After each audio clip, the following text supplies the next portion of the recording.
Hi everybody, in this video we are going to be talking about unit 11.1.2, which is simplifying by using the product, quotient, and power rules. So this topic takes a similar stance to what we did on the last topic with exponential notation, where we work on discovering the rules first. So we are going to work on trying to figure out why we have the exponent rules that we have. And before we can just come up with these, write these rules, we're going to kind of show you why these rules make sense. So the first one we're going to do, it says discover the rule, expand the following. So this is just based on what we were doing with exponential notation on the previous topic. So, excuse me, this one says take 2 times 2 times 2. And this one says take 2 times 2. Well, look at how many 2's we have. How many 2's do we have total? We've got 5 of them, right? So exponential notation is just repeated multiplication. What's another way we could express that? How many times are we taking 2 times itself? So 1, 2, 3, 4, 5, we're taking it 2 to the 5th. How does that compare to what we started with? Like, how could we come up with this based on what we started with? I'm hoping you're saying you can add the exponents because that would be correct. We're going to take those exponents and we can add them. And that's what our rule is going to be once we get it over here. Once we get down to this part, we're going to write in that rule for what it is. So what that rule is, kind of in just talking you through it, is that if we have a common base, so our common base here was 2, and then they're being raised to a certain exponent, you can add the exponents, and you can add the exponents and rewrite it in this form. And then typically what we would do then is that we would actually evaluate it. So we would evaluate it and say, well, 2 to the 5th, that's going to give us 32. And then that would be our final answer. For right now, we're just expanding them. And then we're trying to see how could we write it in exponential notation based on what we started with to discover our rule. Okay, so we're going to do this one too. So this one says take x times x, and you can even predict how many x's are we going to have. There should be 6 of them. Then you're going to be right. So then it's going to be x times x times x times x. And then how many do we have total? 4, 5, 6, x to the 6th. Because again, what we're doing is that we're adding those exponents. So what is our rule? When we have the common base here, it's going to be x to the a plus b. And that's for any number x and any integers a plus b. So remember, integers are those positive or negative whole numbers. So now we are going to use that rule. So here's how I want you to show your work on these, is that if you're recognizing that the a's are the common base, I want you to put a little plus sign in between your exponents and then circle your exponents. That's how you can show your work. And then you're going to write a to the 5th. Because again, you're communicating to me on paper that you understand what the rule is. So our next one, I'm going to use the commutative property, and I'm going to rewrite it like this. Ooh, I'm pushing buttons on my keyboard. We're going to write 5 times 7 times a to the 4th times a to the 3rd. So now I'm going to multiply these together, and then I'm going to add these exponents. So 7 times 5 is going to give me 35.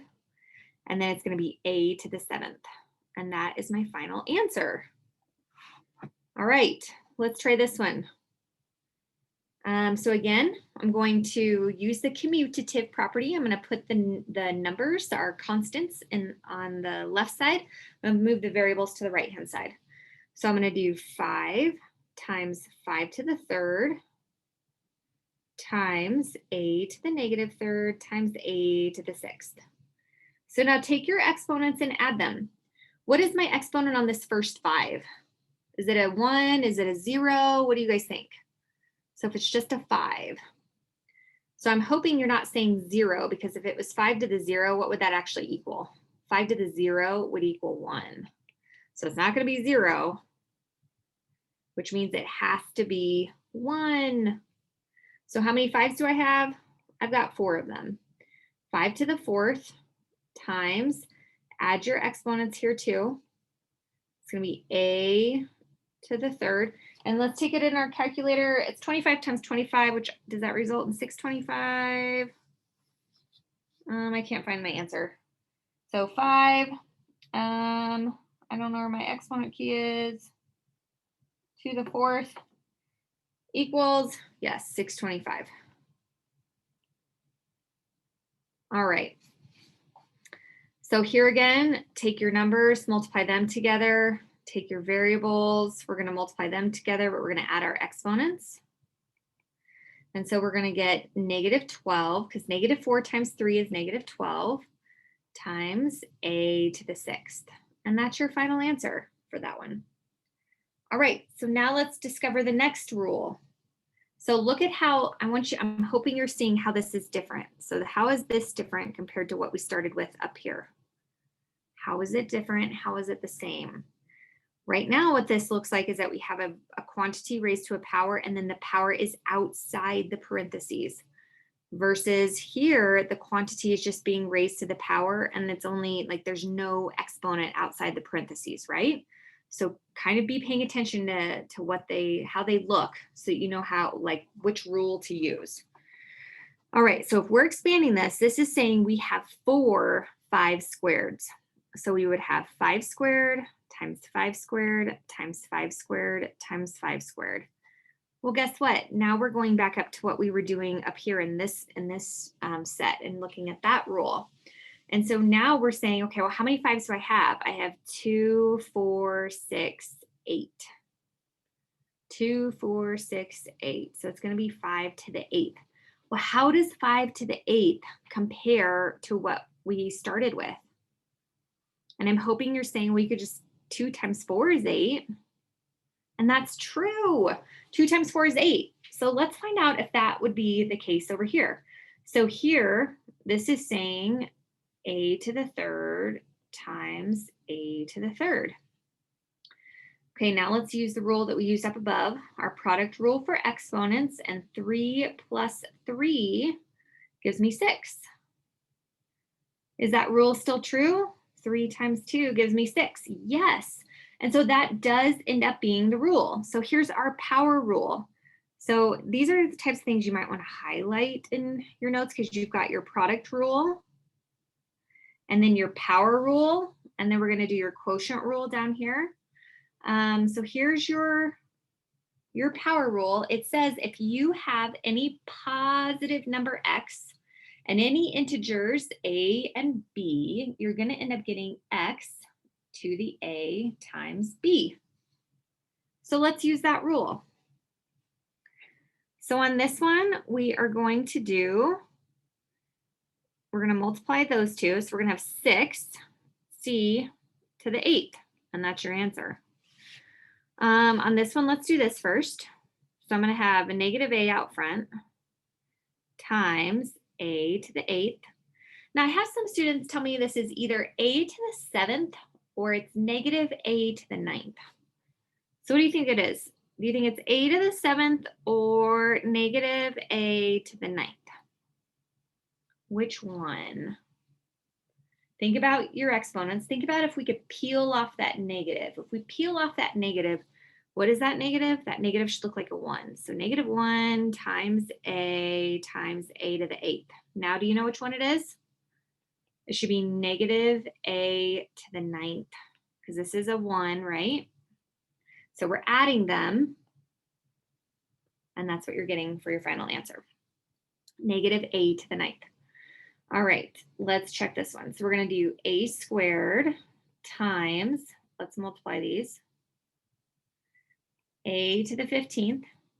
Now we are ready at this step to add our exponents, because that's our product rule now, and we're adding them when we get a to the 17th. And that's your final answer. All right, so let's look at what happens with our next one, where we are discovering this rule. So if we're discovering this rule, this one says we've got 5 4s. So we're going to do 1, 2, 3, 4, 5. And in the denominator, it says we've got 2 of them. 1, 2. All right, so I'm hoping everybody remembers, what would like 4 over 4 be? What would that reduce to? 4 over 4 would be 1, right? That's exactly what this is. 4 over 4 is going to go to 1. 4 over 4 is going to go to 1. So those cross off, and those are going to go to 1. So now what I have in the numerator is I've got 4 times 4 times 4, which is how many? 4 to the third over 1, which is just 4 to the third. How does that compare to what I started with? I'm hoping you're saying it looks like we subtracted, because that would be correct. Let's see if our idea is right though. Let's try the next one. We've got x times x times x all over x times x times x times x. We're going to do that same process. We know that the same number over the same number, as long as it's not 0, is going to equal 1. So then we've got x over x, that's going to equal 1, 1, 1. So essentially,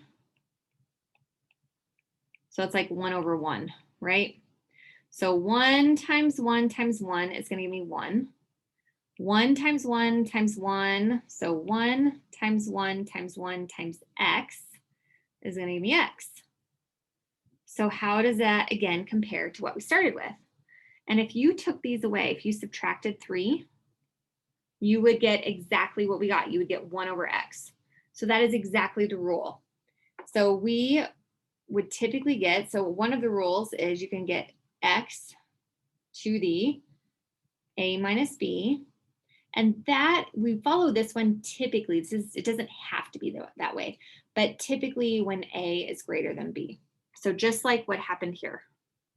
Our exponent was greater in the numerator than in the denominator. And again, you have to have the same base to use this rule. If you don't have the same base, you cannot use this rule. So the bases have to be the same. And typically, if the exponent is higher, is greater than the exponent in the denominator, you're going to subtract the denominator from the numerator. However, we could also go like this. We could go 1 over x to the b minus a. And when would that be? That would be typically when b is greater than a. And you don't have to, like, you could actually use either one of those rules regardless of you know, how large or small your exponents are. So even if we went like this, if we were using this rule, we're just going to take the numerator exponent and we're going to subtract the denominator exponent from it. It would look like this. It would be x to the 3 minus 4, which would give us x to the negative 1, which is what? 1 over x, right? Just based off of what we were doing on that previous topic of exponential notation. So it's totally fine to do it that way as well. Similarly, like this, if we went like this, so I'm going to just pull the 5 down low. I'm going to pull this exponent of 5 down here, and I'm going to cross that off, and that's going to be a 1. If I go like this, 1 over 4 squared minus 5, that's going to give me 1 over 4 to the negative third. Ooh, I don't like that negative 3 exponent in my denominator. Let me make it positive. So I just bump it up. So I would do, oh, okay, that's 4 to the third. That is exactly what we got right there. So you can use either one of these regardless of whether b is larger or a is larger. Doesn't matter. Okay, now let's use our rules. So typically we're going to take the 4, the smaller one, away from the larger exponent. So we would get 4 to the 5th.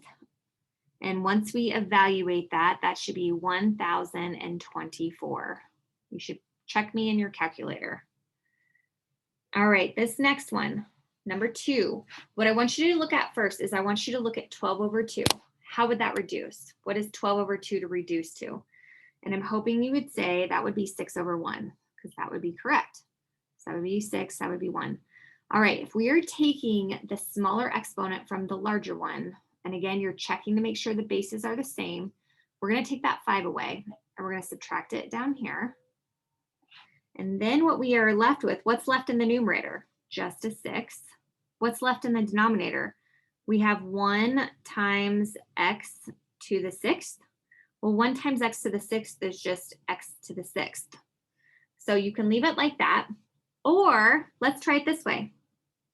If we have 12x to the 5th all over 2x to the 11th.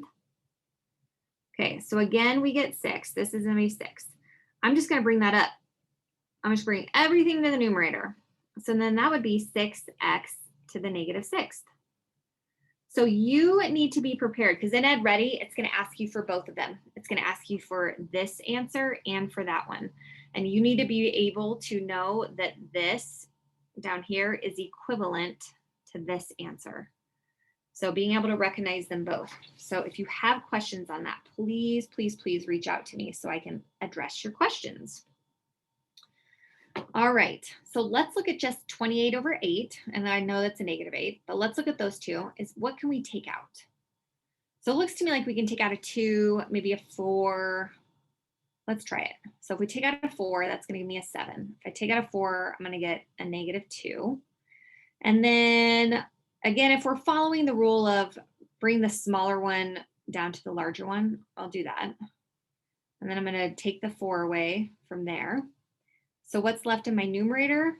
I've got 7y to the 5th all over -2x to the 15 minus 5 is going to give me 10. And that's your answer. That is your final answer. But let's say we follow the rule of let's bring all the exponents to the numerator. So if we're following that rule, bring all the exponents to the numerator. In 095, if you end up taking that class, we do something called scientific notation, and we always bring it to the numerator for scientific notation. And so again, if we're just simplifying, that's going to be a 7, and this is going to still be a -2. And if I'm going to follow the rule of let's bring everything to the numerator, I'm going to subtract that. So then I would be left with -7/2, and then I would have x to the -10th, y to the 5th. And look back, is that the same thing? Absolutely, it's equivalent, it's the same answer. All right, let's try this last one. Let's try this last one. So what I'm gonna do, first I'm gonna work with this right here. So what rule is that? That's our power rule. So we're gonna have a squared times a to the 15th times b squared. And I'm just gonna rewrite my denominator. I've got 8a to the 8th b squared. And then I'm ready. I'm gonna go ahead and simplify across the numerator first, and then I'll worry about my denominator. So across the numerator, I see I have an a here, an a here, a b over here. So I can't do anything with that b right now. So I'm gonna add these exponents. So again, that's my product rule. And so I'm going to get a to the 17th times b to the 2nd all over 8a to the 8th, b to the 2nd. Now let's work on simplifying. So I am going to bring this a to the 8th up. And what happens with the b squared over b squared? So I've got b squared over b squared. You can either think of it like this, like subtract that off, and then I get b to the 0. And what does b to the 0 equal? It's going to equal 1. Or what is b squared over b squared? The same number over the exact same number is going to equal 1. And that would be perfect. So that's going to reduce, that's going to reduce. So we are going to end up with a to the 9th all over 8. And that is your final answer. Okay, that's it for this video. Thanks for tuning in.